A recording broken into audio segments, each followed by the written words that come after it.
November 8th is going to be a historic day of great joy and pride for Kerala, for India, and for the entire Universal Church. Mother Elishua is going to be beatified on that day. It's our pleasure and privilege to introduce the life and mission of Venerable Mother Elishua to the present day generation. She was born in Ochundurat in 1831. The day of Saint Teresa of Avila. Yes. Coming October 15th. And the family name was Vaipisheri family. The family was well known in every way, in education, financial, and they had acres and acres of land. It is said that they had about 60 plus acres of land. The family was known as the Captain family because her father was with the king of Cochin. And so they were very renowned in Ochundurat. And she had 5 brothers and 2 sisters. She was the eldest in the family. But one sister died at an early age. And as usual, in that time of Kerala tradition, every young woman has to get married. That was the only choice. Only choice, yes, the only choice. And she got married at the age of 16, and it was in Kunamavu. Family name is Vagail family, and extremely rich they were. And she was living happily there, and her husband's name was Vattaru. But God's plan is invisible. So what happened is, she was blessed with a daughter who was named as Anna, but her father, he died when this little one was only 1.5 years old. And that was in the year 1850 that she was born. And then the family was going on like that. Being a rich family, the people were asking, even the family members, they were asking Mother Elishua to get married once again for a second marriage. They were forcing her. Especially for the safety of the child. Yes. Yeah. Not only that, for the safety of the their property, for everything. Yeah. So what happened? Mother Elishua was, now I should say just Elishua. She was not agreeing to that. And she wanted to spend all her time in prayer. But one important thing I want to say that was a time when India, when the caste system was very, very strong. But what Mother Elishua did was, there were many tenants there and all low caste family. So even before, there was a formal catechism teaching in the church, especially in Kerala church. What she did is, she was calling all these low caste people to her, and in a way, as if she was teaching them to read and write. Okay. She was teaching them the words Jesus in Malayalam, Isho, Madhava, Tambura. All these are words, that is, instead of saying Jesus in English, she was putting it in Malayalam. So before anybody could teach catechism, something inborn in her, that spirituality is inborn in her. So she started teaching catechism in Kerala. So she is probably the pioneer of informal catechesis. Yes. Okay, good. We feel proud of that because we are continuing that. Even now, wherever we are going to the neighboring parishes and all to teach catechism and all.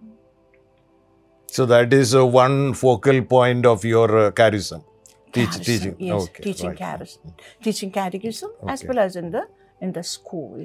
She was praying alone with a child, and every time she was feeling that she has to do something, she has to do something more, she has to do something more. And one day, she asked her uncle to ask Father Leopold Beccaro, an Italian priest who was in Connemara, that she wants to confess.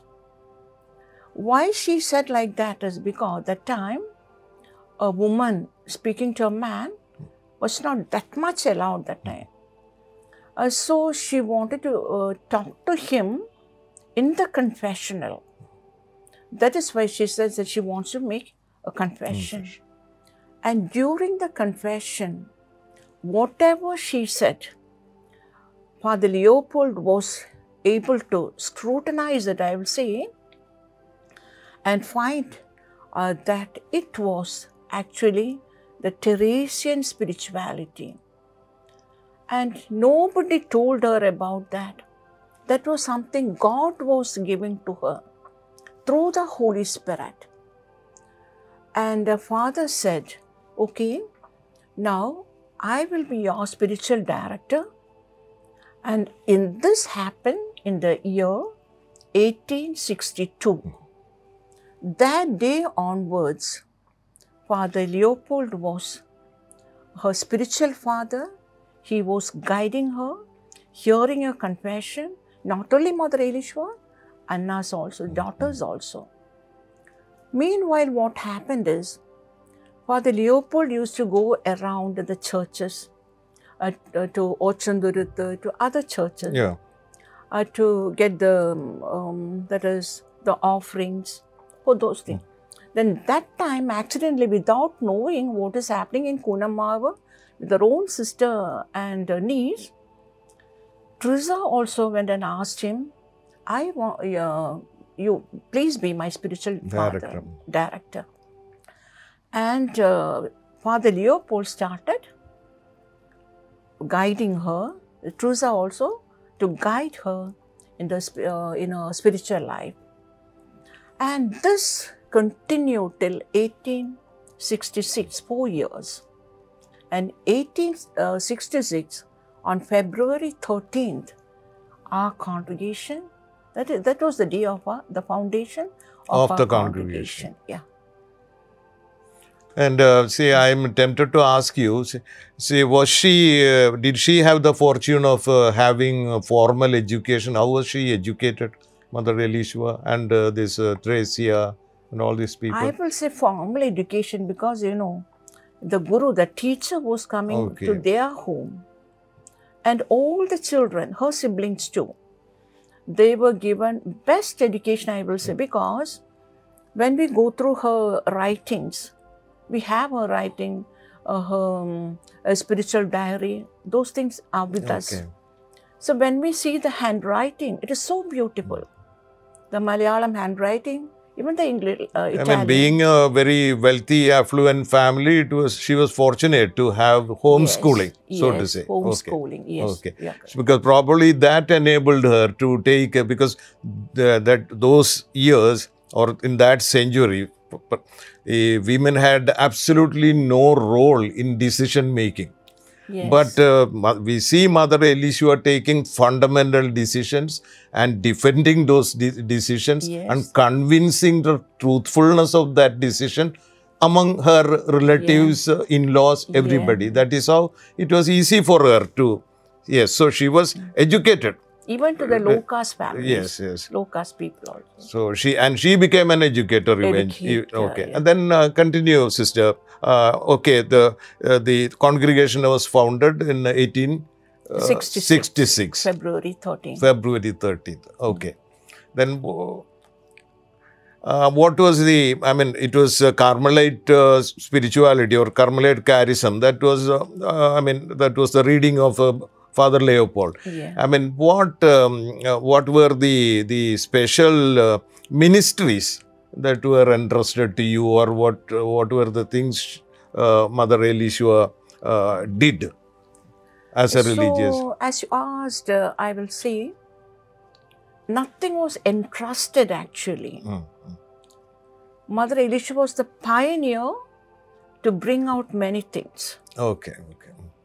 So, as per the regarding the education, no, I told you that she was calling even the tenants, the Lucas people, and teaching them how to write, read and write. So that was something inborn in her. I think the compassion in her, and what to say, even the desire in her that the downtrodden must be brought up. That was, I'll say that was inborn in her through the Holy Spirit, everything through the Holy Spirit. So when she was in Kunamawa, and she herself has experienced that her neighbors were not able to learn or have home schooling and education as their family received.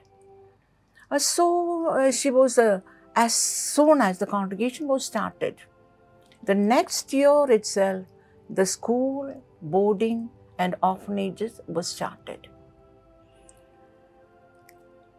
So that way, see, the Kerala society, the 100% literate state, the only one state in India, is very much indebted to Mother Elishua, the pioneer for women's education. Yes. It went hand in hand with the famous apostolic circular issued by Archbishop Bernardine Baccinelli that each church should have a school along with that. It all went hand in hand.